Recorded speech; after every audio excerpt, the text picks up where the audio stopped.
प्रियंका गांधी जी ने आके जो ऊपर से कार्य किया है, शायद हम कार्यकर्ता उनको समझ नहीं पा रहे हैं और उतना उनको हम फॉलो नहीं कर पा रहे हैं। इसलिए बदलाव तो बहुत आया है, संगठनात्मक कार्य बहुत तेज़ी से बढ़ा है, काम को बूथ स्तर तक, न्याय पंचायत स्तर तक किया जा रहा है और इसका परिणाम आपको 22 में देखने को मिलेगा।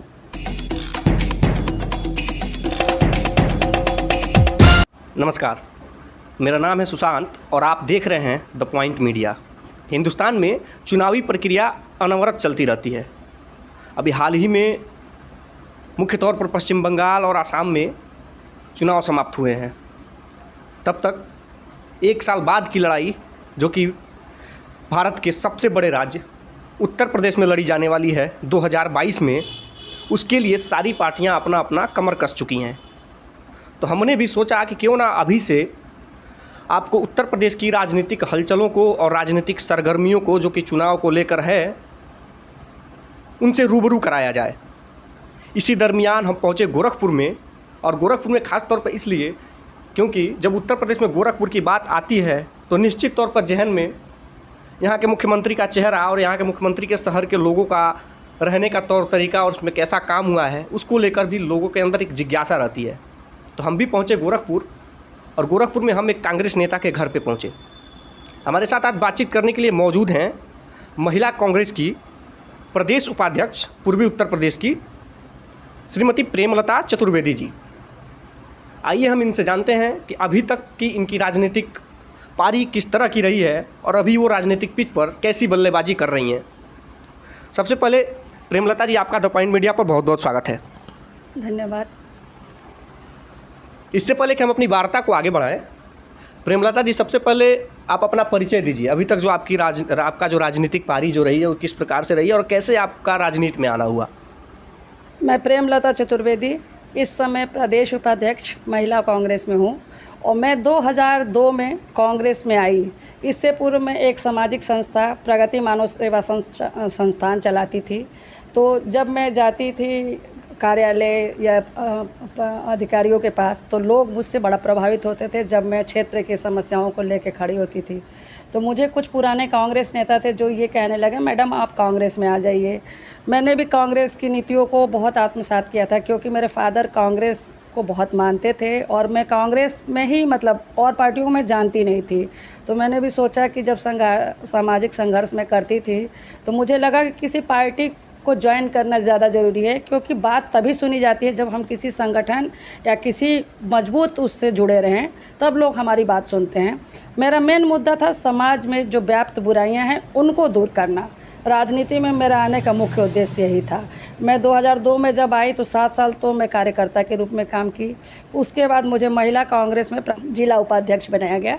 उसके बाद मैं 2012 तक महिला उपाध्यक्ष जिले में काम करती रही। उसके बाद मुझे महानगर में मेन बॉडी में महासचिव बनाया गया। यहाँ का गोरखपुर ज़िले का सेक्टर प्रभारी भी शहर में बनाया गया 10 वार्डों का, और मैं काम करती रही। इसके बाद 2015 में मुझे जिला अध्यक्ष बनाया गया महिला कांग्रेस में, और मैं 2015 से 19 तक महिला कांग्रेस में जिला अध्यक्ष रही और संगठन का कार्य करती रही।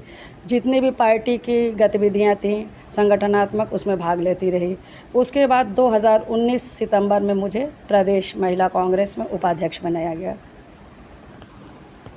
तो आपका लगभग 20 वर्षों का कांग्रेस के साथ संगठन में काम करने का अनुभव रहा है। उससे पहले भी आपका जो परिवेश आप बता रही हैं, आपके पिताजी हों या उससे पहले, वो लोग भी कांग्रेस से जुड़े रहे हैं। तो इससे तो एक बात साफ झलकती है कि कांग्रेस ने आपको उचित मुआवजा नहीं दिया है, अगर हम कहें तो। ऐसी बात नहीं है, मुआवजा के लिए हम काम नहीं कर रहे हैं। ये कोई व्यवसाय तो है नहीं कि हम मुआवजा के लिए काम कर रहे हैं। हमें संतोष मिलता है, इस पार्टी से एक लगाव जुड़ाव है, और जितना हमने किया कोई संगठन में ऐसा कि हमें कम भी नहीं मिला। संगठन में मुझे मिला, और अभी तक तो मैं ऐसा कुछ मांगी नहीं कि मुझे ऐसा लगे कि पार्टी ने मुझे दिया नहीं।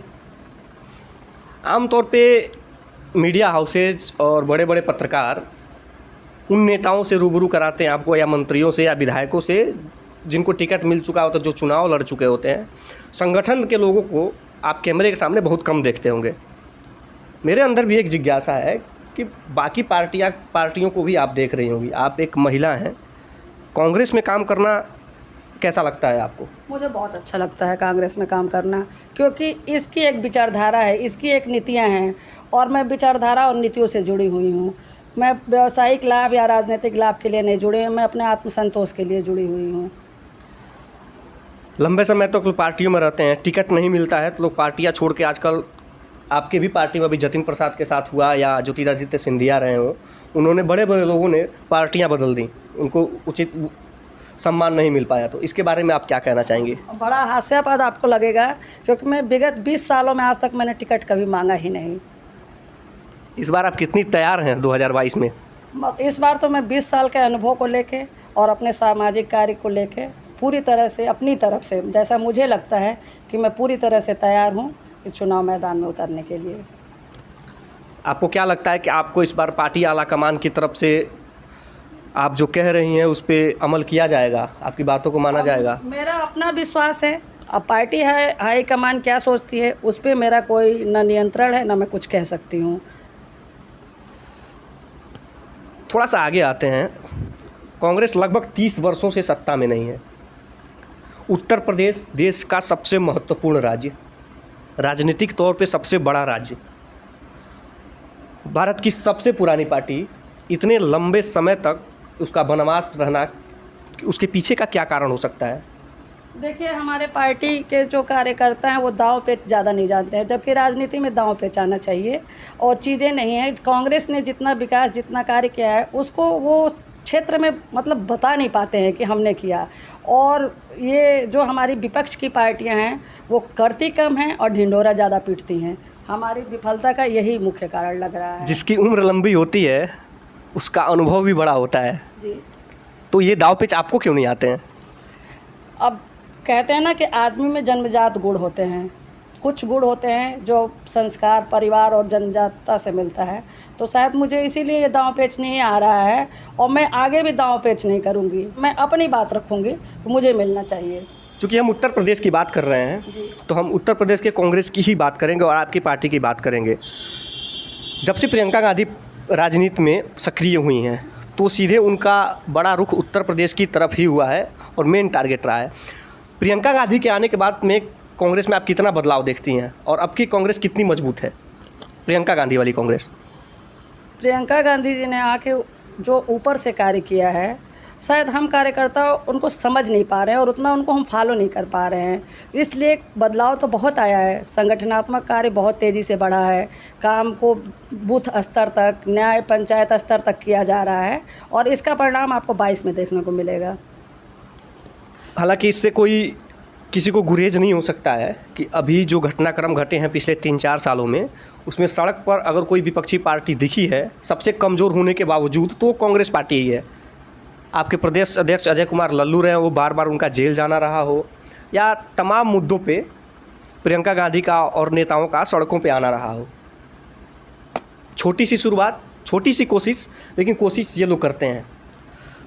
तो आपको कितनी उम्मीद है, एक संगठन का सिपाही होने के नाते आप आगे भी नेताओं से बात करती होंगी, तो इस बार आपके संगठन में मतलब लोगों को कितनी उम्मीद है कि हमारी पार्टी 2022 में अच्छा करने वाली है?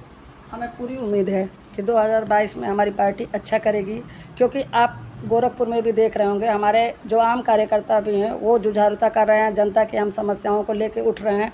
अब जनता को इसका निर्णय करना है कि हमारी पार्टी कितना कर रही है। हमें तो लग रहा है कि 32 सालों में हमारी पार्टी प्रियंका जी के आने पे बहुत बेहतर कर रही है।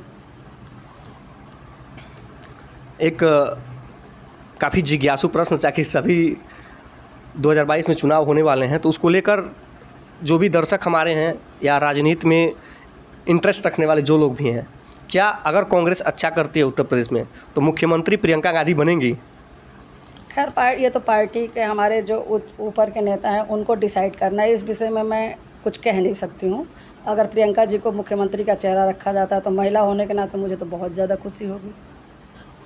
आप महिला हैं, प्रियंका गांधी भी महिला हैं, और आपके कांग्रेस के प्रदेश अध्यक्ष अजय कुमार लल्लू जो कि आपके पड़ोसी ज़िले कुशीनगर के रहने वाले हैं, इन दोनों चीज़ों का आपको 2022 के चुनाव में कितना लाभ मिलने वाला है? कहीं इसी उम्मीद से तो आप इस बार टिकट की मांग नहीं कर रही हैं? नहीं, ऐसी बात नहीं है। मैं इसी उम्मीद से नहीं, मैं अपने काम पे, जो मैंने काम किया है क्षेत्र के लिए, उसके ऊपर मैं टिकट मांग रही हूँ और मैं टिकट के लिए कोई मारामारी भी नहीं करूँगी। अगर हाईकमान को लगेगा कि मैंने किया है, मेरे कार्यों को देखेगा और टिकट मिलेगा तो मैं अच्छे से चुनाव लड़ूंगी और मुझे पूर्ण विश्वास है कि मैं सफल होऊंगी। आपने कहा कि मैंने सामाजिक तौर पे काम किया है और अपने क्षेत्र के लिए काम किया है। पिछले 2 सालों से जिस विभीषिका की दौर से हम गुजर रहे हैं उससे कोई अछूता नहीं रहा है, तो एक सामाजिक कार्यकर्ता के तौर पे भी आपने इन 2 सालों में कोरोना विभीषिका में कुछ किया है लोगों के मदद के लिए? सबसे पहले तो मैं मलिन बस्ती के आसपास रहती हूँ, तो यहाँ की जनता बहुत ज़्यादा जागरूक नहीं है। पहले तो मैंने इनके अंदर जागरूकता लाया है कि कोरोना से तुम्हें बचना कैसा है, और जो ज़रूरतमंद हैं जिन्हें खाने पीने की असुविधा हुई है उनके लिए भी मैंने काम किया है। जो हमारी शक्ति, जितना हम प्रयासरत थे, जितना हमसे हो पाया उसके लिए हम उनके लिए किए हैं।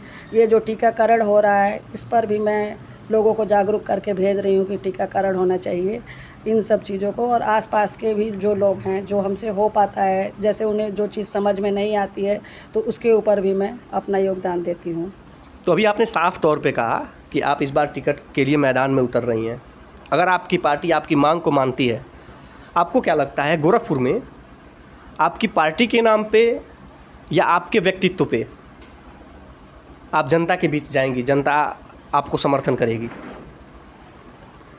जहाँ तक मुझे विश्वास है कि मैं 1995 में जब मैं छात्र जीवन में थी तब से ही मैंने सामाजिकता के लिए कार्य किया। अपने क्षेत्र के आसपास या गरीब तबके के दबे कुचले जो लोग थे उनके लिए मैंने काम करना आरंभ किया था।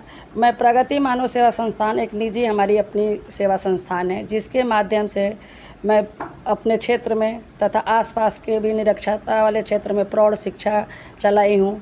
गरीब जनता के लिए सिलाई कढ़ाई करके उन्हें आत्मनिर्भर बनाई हूँ तथा समाज में जो कुरीतियाँ जैसे नशा व्याप्ति है, पर जो मारपीट या बाल दुराश्रम है, इन सब चीज़ों पे मैंने काम किया है। और मुझे ऐसा लगता है मेरे आसपास क्षेत्र की जनता मुझसे मांग कर रही है कि आप इतने दिनों से समाज से जुड़ी हुई हैं और आपको अपनी पार्टी से टिकट मांगना चाहिए। जहाँ तक पार्टी की बात होती है तो मैंने संगठनात्मक रूप से पूरे समाज के लिए, अपने संगठन के लिए सड़कों पे उतरी हूँ, कई बार जेल गई हूँ। और पार्टी को मेरे ऊपर अगर विश्वास होता है और मुझे टिकट देती है तो मुझे सफलता गोरखपुर ज़िले में ज़रूर मिलेगी, क्योंकि यहाँ के आम जनमानस भी मेरे पास आते हैं और वो कहते हैं कि आप टिकट मांगिए मैडम, हम आपके साथ हैं। तो हमें अपने पार्टी पर विश्वास है कि अगर पार्टी टिकट देती है तो ये आम जनमानस हमारे नाम और कांग्रेस पार्टी के लिए भी अपना बहुमूल्य मत जरूर देंगे और मुझे विजयी ज़रूर बनाएंगे। तो ये थी हमारे साथ महिला कांग्रेस की पूर्वी उत्तर प्रदेश की उपाध्यक्ष श्रीमती प्रेमलता चतुर्वेदी जी। आपको ऐसे ही और शख्सियतों से हम रूबरू कराते रहेंगे। इसके लिए आप देखते रहिए द पॉइंट मीडिया, क्योंकि हम दिखाते हैं वो जो खबर पक्की है। अगर आपको हमारा यह वीडियो पसंद आया हो तो अधिक से अधिक लोगों तक शेयर करें, हमारे फेसबुक पेज को लाइक करें और हमारे यूट्यूब चैनल को सब्सक्राइब करें। फिर मिलते हैं, तब तक के लिए धन्यवाद।